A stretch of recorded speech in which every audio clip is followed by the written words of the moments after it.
Enzo Maresca showed yet again why he's a technically gifted coach and highly tactical coach. Yes. The approach he came with in that game, I saw it coming. When the game started, I said, this game does not look like a friendly game, and which is not friendly. It wasn't friendly in the end. I saw the likes of their Enzo Fernandez, them kicking Madueke when he came in and all that. There was physicality. But then I have to give kudos to Enzo Maresca and the Chelsea players for putting in that performance. But football is a game of chance.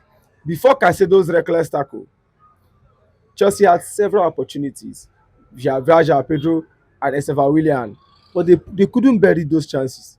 They couldn't, unfortunately. Those chances were chances that when you look at them, you realize that they were supposed to be taken, but unfortunately, they couldn't take them. Which, in fact, if Chelsea had taken their chances before that red card, they would have been 2 or 3 goals up.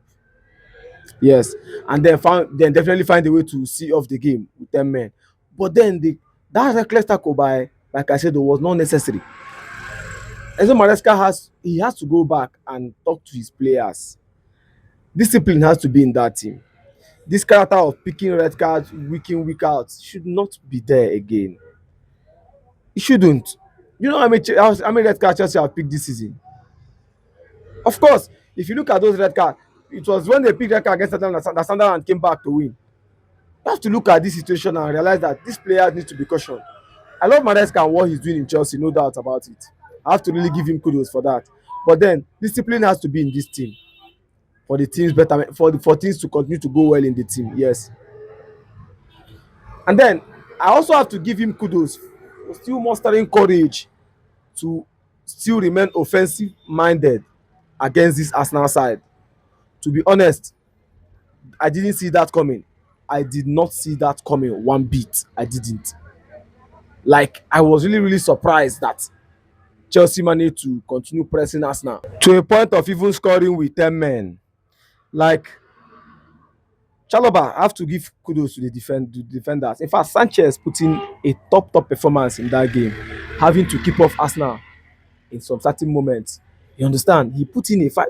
The saves he made were really pinpoint and pivotal. So playing with 10 men is not easy. Talk more of playing with 10 men against league leaders, Arsenal, who have really been high flyers so far this season. So if anybody undermines that, then the person has to be checked properly. So I have to give kudos to Enzo Maresca. And then on the other side, Arsenal team on their own side, they didn't play at the highest level normally that they've been playing this season.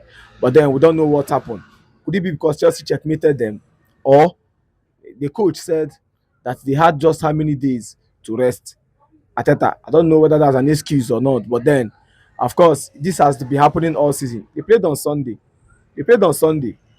The Champions League game was on Tuesday or Wednesday. So I think no excuse. Chelsea were really the better side, but unfortunately, they shared the spoils. So that was what mattered. Both sides shared the spoils, which means the London derby ended 1-0 draw. Odegaard made his return. I think he made some this thing. But then Merino too is one player who has really been pivotal for Arsenal. I think since the turn of the year, he has been Arsenal's top scorer. He's been scoring, giving them clutch moments, having to be there to equalize for the leveler, for equalizer per se. You have to really give that young man kudos, Merino. I love what he's been doing for this Arsenal team. He's really been up there and competing for Arsenal team. It's okay. It ended 1-0 draw at Stamford Bridge.